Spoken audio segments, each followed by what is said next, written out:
हर हर महादेव, जय श्री महाकाल साधकों। तो आज हम बात करने वाले हैं कुबेर यक्षिणी साधना के बारे में। देखिए, इसमें साधना तो नहीं है, लेकिन आपको जानकारी दी जा रही है कि जो ज़मीन के नीचे का धन होता है, या जिसको दफीना भी कहते हैं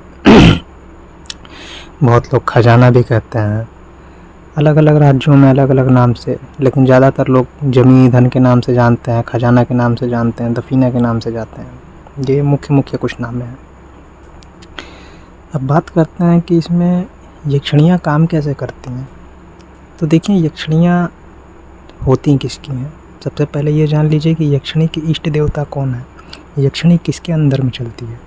देखिए, यक्षिणी के इष्ट देवता हैं कुबेर। क्योंकि कुबेर के पास जितना भी खजाना है, वो सब खजाने की रखवाली कुबेर नहीं करते। ज़्यादातर खजाने की रखवाली यक्षिणियाँ ही करती हैं। यक्ष और यक्षिणियाँ, यही दोनों लोग करते हैं खजाने की रखवाली। और ये इतने प्रबल होते हैं कि इनको पार पाना बहुत कठिन होता है। आपने देखा होगा, या जो लोग इस लाइन से जुड़े हुए होंगे उनको पता होगा, आजकल लोग ज़मीन के खजाने के बारे में बहुत पड़ताल करते हैं। लोग सोचते हैं कि ज़मीन का खजाना उनको मिल जाए, कहीं से कोई साधक ला के उनको निकाल दे। तो ऐसे लोग बहुत प्रयास करते हैं। अब इसमें बात जान लेते हैं कि ये खजाना मिलेगा कैसे और इसका विधियां क्या होती हैं। देखिए, पहली बात कि खजाना लोग खोजते हैं तो आजकल मेटल डिटेक्टर से भी लोग खोजते हैं खजाना। तो एक बात जान लीजिए, मशीन किसकी बनाई हुई है? मशीन इंसानों की बनाई हुई है ना। तो मशीन इंसानों की बनाई हुई है।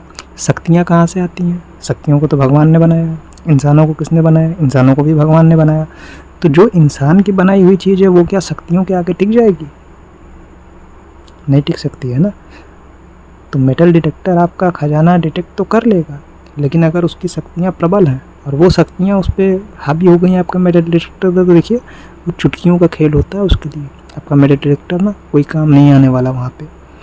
तो अब बात हो गई कि मेटल डिटेक्टर काम नहीं आएगा तो ज़मीन का खजाना हम लोग पाएंगे कैसे। तो देखिए, ज़मीन का खजाना पाने का एक 2-3 साधनाएं होती हैं। खजाना 2 तरीके का होता है। जैसे कि पहला खजाना होता है जो आपके पुरख लोग रख के मर गए, किसी ने उनको बताया नहीं। जैसे कि पुरख का मतलब होता है कि आपके जो पहले की पीढ़ी थी, यानी आपके बाप थे, दादा थे, उनके दादा थे, ऐसे लोग वो रख के, यानी पुश्तैनी घर आपका है तो उसमें खजाना है।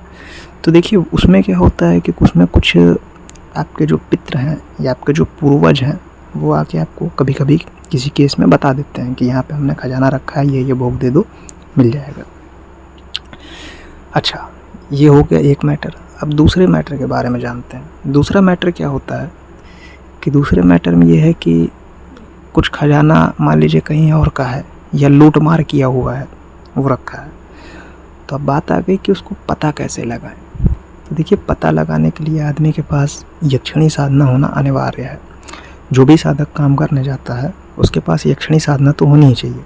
बिना यक्षिणी साधना के वो ना तो खजाना को सही पता लगा पाएगा, न ही उसमें क्या शक्तियाँ हैं वो पता लगा पाएगा, और न ही वो ये जान पाएगा कि ये खजाना किसने रखा, कब रखा, कहाँ रखा। तो जब तक उसको ये नहीं पता होगा कि किसका खजाना है, तब तक वो काम कैसे करेगा। अच्छा, दूसरी चीज़ कि खजाना कहाँ पे है यही नहीं पता। आप तो पूरा खेत है, आप खेत में आप पूरा खेत खोज लीजिए, आपको पता नहीं है कि खजाना कहाँ पे है। जब तक खजाना पता नहीं होगा तब तक आप उसको काम कैसे कर लेंगे खजाने का। तो बात यह है कि खजाना आप पता कैसे लगाएंगे। तो देखिए, पता लगाने के लिए यक्षिणी की साधना होती है। 2-3 साधनाएँ और होती हैं जिस साधनाओं के मार्फत से खजाना को पता लगाया जाता है। अब यक्षिणियाँ काम कैसे करती हैं। देखिए, यक्षिणियाँ होती क्या हैं कि वो धन की रखवाली करती हैं। तो आपके पास उसी कुल की शक्ति होगी। ये कोई ज़रूरी नहीं है कि वो यक्षिणी है तो वहाँ पे आपकी उसी यक्षिणी का खजाना हो, ये कोई बात नहीं होती। तो वो यक्षिणी जाएगी उस धन पे, जो यक्ष हैं या यक्षिणी है, उससे आपकी यक्षिणी जाके वार्ता करेगी कि बताओ यहाँ खजाना है। पहले तो वो खजाना डिटेक्ट करेगी। खजाना जब उसको पता हो गया कि हाँ ये खजाना है, आपको उसने बता दिया कि हाँ ये खजाना है, तो आप यक्षिणी से बोलेंगे कि जाओ इस पे कौन सी शक्ति है, उनसे बात करो आप। तो वो आपको बताएंगे कि इस पे कौन सी शक्तियाँ बैठी हैं, कहाँ की शक्तियाँ हैं, किसकी शक्तियाँ हैं और उनका भोग क्या है, तभी खजाना मिल सकता है, अन्यथा नहीं मिल सकता। देखिए, खजाने के रास्ते में या तंत्र में 2 ही लाइन होते हैं, या एक तो आप प्यार से ले लीजिए, दूसरा ये होता है अगर आदमी प्यार से ना माने तो उससे ज़बरदस्ती कर लीजिए। ज़बरदस्ती करने के लिए आपके पास क्षमता होनी चाहिए, क्योंकि देखिए खजाना आज के डेट में कम से कम आपको नहीं भी तो पकड़ के चलते हैं 100 साल से ऊपर ही मिलेगा। 100 साल के नीचे कहीं आपको खजाना नहीं मिलने वाला है। तो 100 साल की सोचिए, वो शक्ति अगर 100 साल पुराना खजाना है तो कम से कम उसमें मान के चलते हैं कि 90 साल पुरानी शक्तियाँ होंगी। तो 90 साल पुरानी शक्तियाँ कितनी ताकतवर होंगी, कितनी प्रबल होंगी, कितनी तीक्ष्ण होंगी। तो इसलिए आपकी शक्तियाँ भी तीक्ष्ण होनी चाहिए, आपकी शक्तियाँ उससे कम से कम 10 गुना तो प्रबल होनी ही चाहिए। जब तक आपकी शक्ति उससे कम से कम 10 गुना प्रबल नहीं होगी तब तक आप ज़मीन का काम नहीं कर सकते हैं। 100 की सीधी एक बात है। तो ये चीज़ें हैं कि यक्षिणियाँ ही पता लगाती हैं खजाने के बारे में, और 1-2 शक्तियाँ हैं वो भी बताती हैं कि खजाना कहाँ है, क्या है। लेकिन यक्षिणी प्रमुख उसमें होती है और प्रमुख भूमिका निभाती है। अभी तक आपको बताया गया यक्षिणियों के बारे में कि क्या है यक्षिणियों। अच्छा, यक्षिणियों की साधना आपको बताई जाएगी, जल्द ही बताई जाएगी, उसके लिए आप निश्चिंत रहें।